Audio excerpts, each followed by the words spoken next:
أهلا وسهلا بحضراتكم في حلقة جديدة ولايف جديد من ملعب بيبو. ازيكم عاملين ايه؟ يا رب تكونوا بخير. بتشرف طبعا بالتواجد معاكم بعد الفرحة بال11 والتتويج الغالي جدا جدا جدا. وطبعا بنعتذر على عدم الظهور امس، قلنا كده ايه يعني نحتفل مع اصدقائنا شوية على تويتر، وكانت الامور هناك يعني طيبة جدا. وبدعو كمان حضراتكم كل الناس اللي هتتابعنا وتشاهدنا النهارده، تحياتي طبعا استاذ محمد الجنايني، تحياتي الاستاذ عبد السلام فتحي عبد السلام. عندنا روم في الساعة 10 بتوقيت القاهرة، في صالون الأهلي أو صالون الأهلوية على تويتر.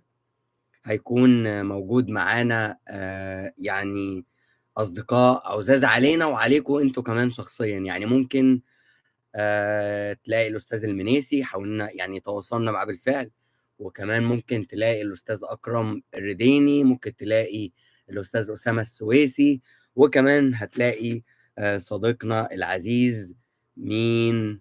أيوه، عمر صفوت عبد الحليم. طيب، ارحب طبعا بالاستاذ ابراهيم احمد، وعليكم السلام، تحياتي الاستاذ طه، وحشتني جدا. وحشتوني كلكم. بدر يا بدر، هارد لك يا بدر، تحياتي ليك وتحياتنا لكل اشقائنا في المغرب على حسن الاستقبال. استاذه راويه، تحياتي لحضرتك. استاذه نعيمه السيد، مساء الفل والهنا والياسمين. كابتن حازم منور الدنيا. طيب، استاذ وائل عصام، تحياتي لحضرتك، منورنا صديقي العزيز. وانا بتشرف بتواجدك كمان معايا استاذ فلاح تويج، تحياتي لحضرتك ومبروك الفوز بال11، مبروك على كل الاهلاويه. استاذ ناصر البسفوري، تحياتي لحضرتك. استاذه سعاد، مساء الخير على شعب الاهلي العظيم، منورين جميعا، وشكرا على تواجد حضراتكم معايا. محمود كهربا، تحياتي لحضرتك، منور الدنيا، مبروك ال11. وعندنا كلام مهم جدا جدا يا شباب. استاذ شعبان طلب، تحياتي لحضرتك وتحياتي لكل الناس اللي هتشرفنا وتنورنا. ومليار تريليون مبروك على ال11 اللي اخدناها من قلب ملعب محمد عبد المنعم، عفوا محمد مركب محمد الخامس، اللي يعني عايز اقول لك ان جمهور النادي الاهلي على السوشيال ميديا عمل ملحمه مع ويكيبيديا وغيروا بالفعل اسم الملعب لملعب محمد عبد المنعم. ذهبت للملعب، شجعت وصفرت 90 دقيقة وخسرنا. هارد لك يا بدر. ويعني هقول لك ايه، كانت مباراة حماسية من الجماهير. وهنا طالما احنا ذكرنا الجماهير لازم ان احنا نقف يعني اجلالا واحتراما وتقديرا لكل فرد ولكل يعني عايز اقول لك شخص ساهم في الشكل اللي يخص جماهير النادي الاهلي، اللي شفناه في ملعب مركب محمد الخامس في الدار البيضاء. انه كان منظر رائع جدا، او في الرباط اسف، انه كان في منظر رائع جدا جدا جدا. وبعتذر طبعا لبدر ان تم تسريب الدخله بتاعه نادي الوداد او التراس وداد. ويعني لقينا رد كان مفحم جدا جدا جدا. وحاولوا يوصفوا انه النادي الاهلي ك يعني مجموعه من الاشرار بقى والشياطين والحاجات دي، ولكن يتفاجئوا بانه التراس اهلي يرد الرد يعني عايز اقول لك اللي كان مفاجاه اعتقد للوداديين نفسهم. ويمكن يشهد على الكلام ده صديقنا بدر اللي منورنا ومشرفنا. في لعيبه الاهلي مستفزين بعد الهدف، استفزوا الجمهور الوداد بعد الهدف. طب يا بدر، مش عايز اخش طبعا في يعني في النقطه دي دلوقتي، عندي اخبار مهمه جدا جدا.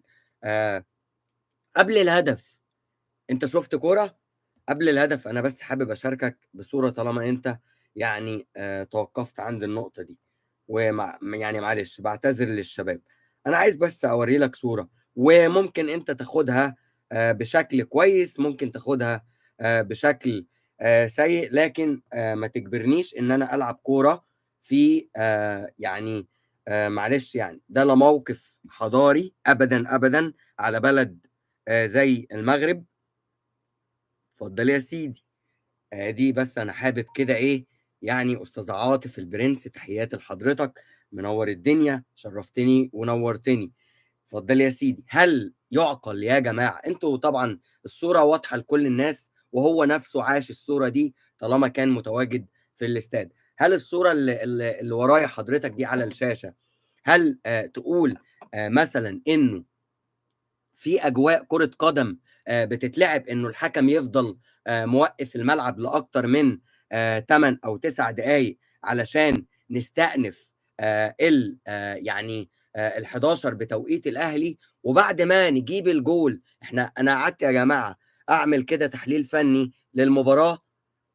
يعني بأمانة ربنا ما لقيتش حاجة أصلًا أتكلّم فيها غير على كام هجمة ما بين محمد شريف في الآخر، ومش عارف يعني حاجات كده على هامش، على هامش إن إحنا في أرضية ملعب وفي نهائي إفريقي، على عكس تمامًا، تمامًا، تمامًا ما دار على يعني مسرح الموت باستاد القاهرة الدولي، اللي كان النادي الأهلي حسم يعني أقول لك ال11 من يعني خلال الفوز على نادي الوداد بهدفين مقابل هدف، وانتهى النهائي بالتعادل 1-1.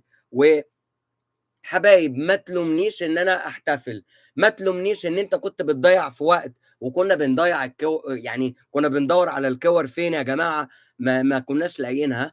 وبعدين لمّا تشوف الدكتور سيد عبد الحفيظ مثلًا مدير الكورة بتاعنا الحراق ده، مش عارف تعرفه والّا لأ، لمّا يكون جايب شوال مليان كِوَر معاه من مصر و آآ يعني يبدأ يحدف الكِوَر للعيبة في الملعب، وتبدأ الشباب اللي هم تبع النادي اللي واقفين حوالين الملعب والمفروض إن هم يساعدوا إن الكرة تمشي بشكل أسرع.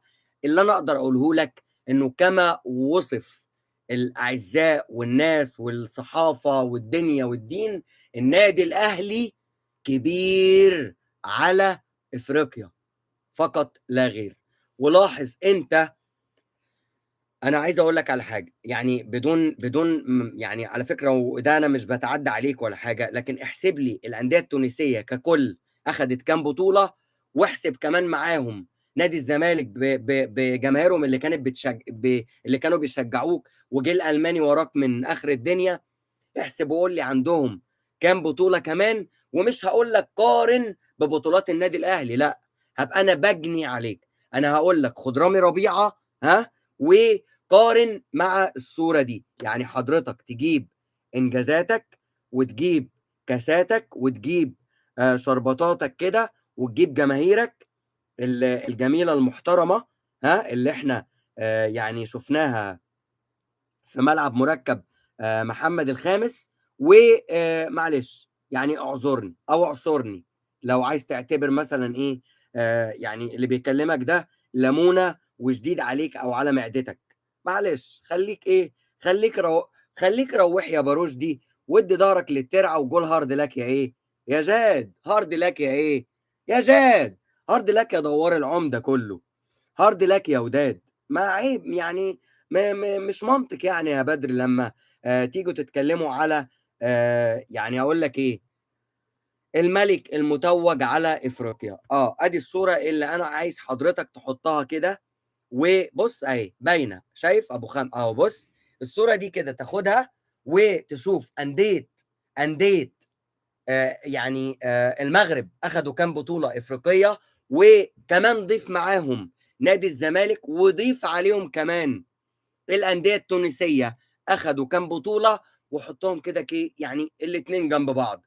أنت مع أقول لك على حاجة، تقريبًا إن أنا لو وسّعت لك دايرة يعني المناظرة شويتين، وقُلت لك لو قارنت تاريخ بطولات الوداد قدّام آخر 20 سنة بس، قدّام لاعب واحد من النادي الأهلي، علي معلول اللي أخد 16 بطولة مع النادي الأهلي، أنا مش عارف أقول لك إيه بصراحة.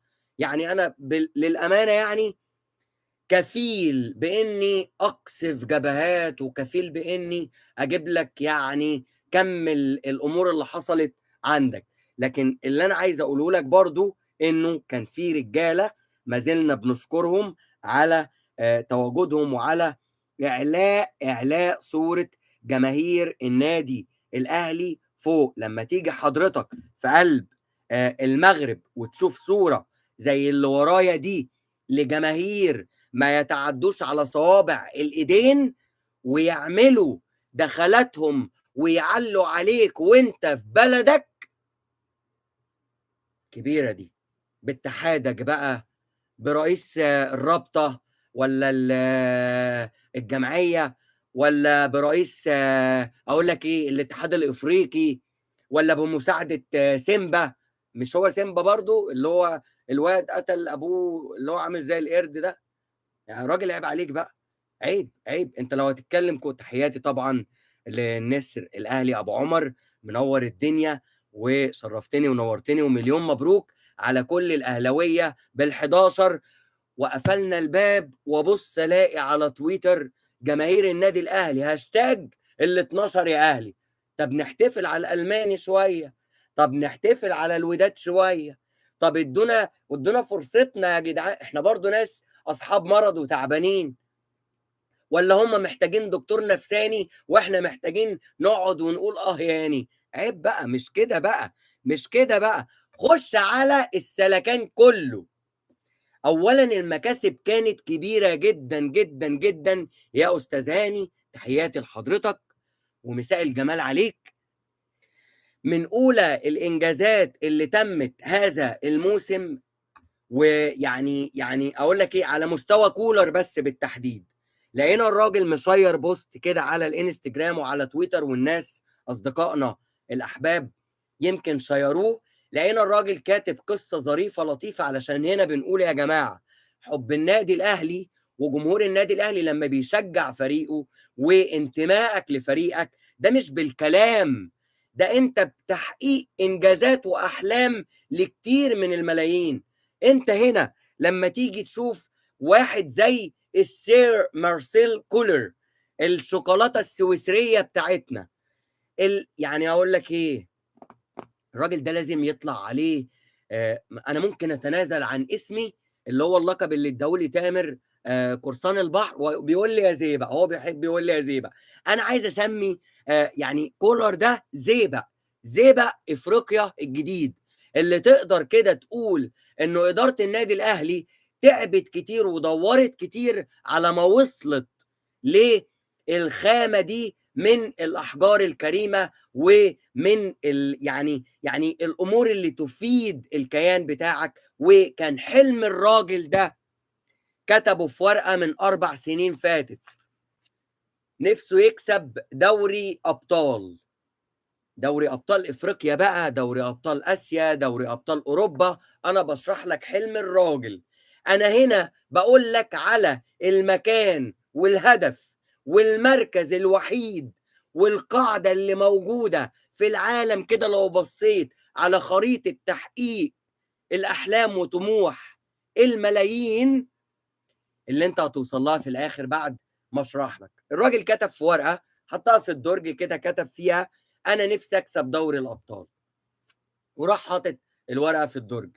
يشاء القدير يا معلمي، يا اعز جمهور بالنسبه لنسر الاهلي الغالي اللي بيحلق فوق سماء افريقيا، تبص تلاقي بعد 4 سنين واقف كولر بيتوج بدوري ابطال افريقيا. وهنا ياتي تحقيق الحلم. وعندما يتحقق الأحلام يجب عليك أن تشكر، ومن لا يشكر يعني لا يستحق. والراجل شكر جماهير النادي الأهلي وشكر لاعيبته على تحقيق الحلم يا باشمهندس محمود داوود. وكانت لفتة محترمة جدا جدا جدا من خلال مارسيل كولر. طيب ده بس كان حاجة صغيرة كنت حابب أشاور لحضراتكم عليها. تاني بأكرر أو بكرر أهو الكلام، عندنا روم الساعة 10 للي متابعني على تويتر هيلاقيني يعني موجود هناك، وعندنا ضيوف أعزاء عليكم وعلينا وناس محترمين أهلاوية أصحاب قامة وقيمة في الإعلام الرياضي. يعني هيكون عندنا روم لشكر جماهير النادي الأهلي اللي سهرت وتعبت مع مساندة فريقها لغاية الوصول لل11. فبتمنى من حضراتكم المشاركة. أستاذ محمد زكريا، تحياتي لحضرتك. طيب نخش بقى على إيه؟ على أخبارنا السخنة جدا والمولعة جدا جدا جدا. من ضمن المكاسب برضو مش تحقيق أحلام كولر فقط وأحلام الأهلوية وإنك تنكد على القارة الإفريقية، لا، هنقولها ونكررها وسمعناها يا أستاذة جيهان. ألف مليون مبروك وتحياتي لحضرتك. واحد كتبها يوم ما كسبتوا الأهلي 5 في إفريقيا، كان يعني كان سواد يوم اسود على كل القارة اللي كان يوم 11 في ال11 والرد من النادي الاهلي وبرأسية منعم في قلب مركب محمد الخامس. يا قارة ما جابتش راجل. ليه؟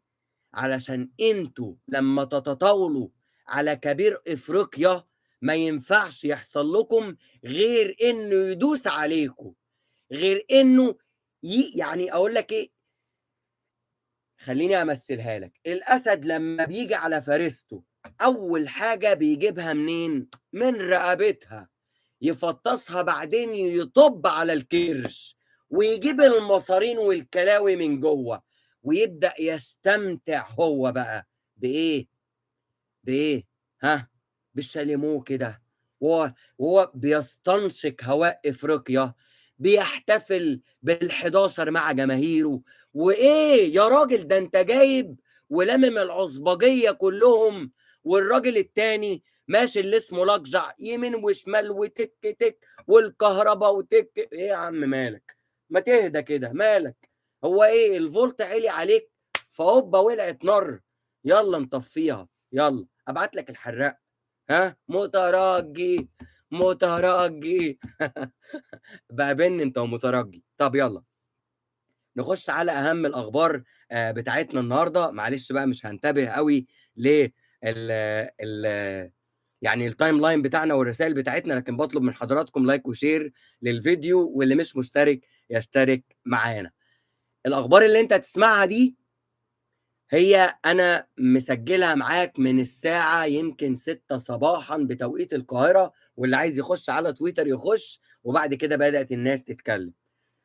خش على فرحة الأهلوية والحلم المنتظر، تعد على صوابع ايديك قد ايه الاتنين طبعا، وسوري في اللفظ بالرجلين كمان. 20 يوم؟ طب ما تديني شهر. طب اقول لك على حاجه، يوم ما يوصل اقصى وقت وميعاد للاعلان الرسمي عن بناء استاد النادي الاهلي الجديد برعايه الينز،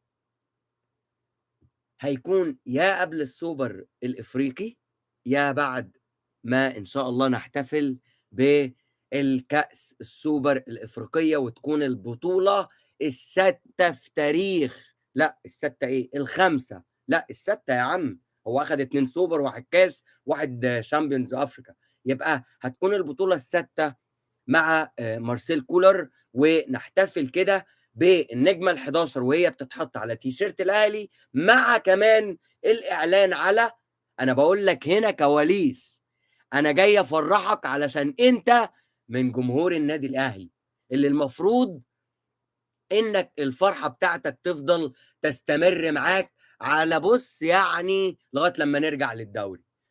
ومحدش يقول لي ايه ده انت ما اتكلمتش على مباراه منتخب مصر، انت ما اتكلمتش مش عارف على ايه. انا يا جماعه اقول لك ايه، في ظل تواجد الناس المسؤولين على الاتحاد المصري لكره القدم انا ما بتابعش غير يعني حاجات معينه. المهم علشان ما نخشش في النقطه دي، لكن كل الدعم طبعا لمنتخب بلدي. فالاستاد النادي الاهلي الاعلان عنه هيكون يا قبل مباراه السوبر الافريقي، يا اما لو الحفله تمت قبل كاس السوبر اللي هيتلعب في السعوديه ما بين شبيبه القبائل الجزائري وما بين النادي الاهلي، اللي هتكون ان شاء الله ان شاء الله اهلاويه وبامتياز علشان يعني نخوض بقى المسيرة بتاعتنا لتحقيق أكبر رقم في يعني هاقول لك إيه، ده بقى كده الرقم اللي هيتكتب باسم النادي الأهلي، وما أعتقدش إن في نادي في تاريخ العالم كله هيقدر يكسره أو عمله قبل كده، وهو إنك تحقق أكبر عدد من البطولات في موسم واحد. وهنا تُكتب الإنجازات وتُرفع النجمة ال11 في سماء القاهرة، وبحضور الكابتن الكبير محمود الخطيب وشركائه في الإعلان عن استاد النادي الأهلي. طيب كده إحنا خلصنا من الإعلان ده، علشان لمّا حد ييجي يتكلم تقول له ده ملعب بيبو قايل من شهر فات، وقايل على الميعاد إمتى، وإمتى كمان، وبالتفاصيل اللي حضرتك دلوقتي سمعتها. طيب خُش على الإيه، الضربة الكبيرة التانية، واللي هاقول لك دلوقتي إن هي يا عم حسين فؤاد تحياتي لحضرتك منوّر الدنيا، اللي هي دلوقتي وبكل تأكيد تمت الموافقة على رحيل حمدي فتحي لقطر، وقيمة الصفقة تعدِّت ال3.5 مليون دولار، يعني كمكسب كبير جدًا، جدًا، جدًا للنادي الأهلي. ما تقلقش، اتطمن، بتجهّز فريق وعندك 5 لعيبة سوبر، سوبر. يعني بُص هاقول لك إيه، عاجبك كهربا اللي جاي لك سوبر كده ومشعلل زي كهربا، عاجبك بيرسي تاو نفس الوضعية، عاجبك مروان عطية، بُص سير على هذه الإيه، الخُطى. فما تقلقوش وما تعطلوش، حتى لو سمعت مثلًا رحيل فلان، مش عارف مين جاله عرض، الكلام ده كله قدّام مجلس إدارة النادي الأهلي، لكن الموافقة المبدئية اتاخدت من مارسيل كولر لإنه حاطط already البديل، والبديل موجود، والكلام والlink يعني بالفعل تم مع النادي الأهلي، واتطمنوا على منتصف بطن ومنتصف ملعب جماهير النادي الأهلي. الخبر التاني اللي معايا، أحمد عبد القادر لزاسكا موسكو الروسي، قيمة الصفقة قد إيه غير مُعلن بالنسبة لي، فما أقدرش أهبد عليك بأي رقم، لكن أنا باقول لك إنه في عرض جِه من روسيا رسمي فهمي نصبي لإدارة النادي الأهلي يعني الحصول على خدمات اللاعب أحمد عبد القادر، ومن هنا لنهاية الموسم كل اللي أنا باتكلم مع حضرتك فيه دلوقتي هيكون اتاخد فيه قرارات بشكل نهائي، بشكل نهائي. لكن في 2 لعيبة رسمي فهمي نظمي هم خارج النادي الأهلي، بيع بقى استغنى، بُص ما فيش مجال أصلًا يعني للحديث على الإبقاء على برونو سافيو وكمان أيمن أشرف.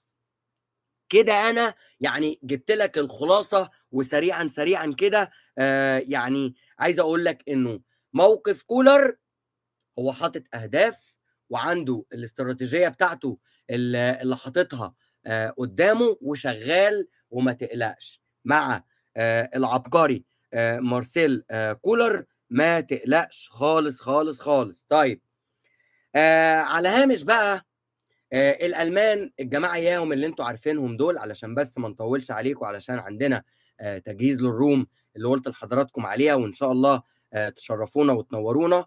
آآ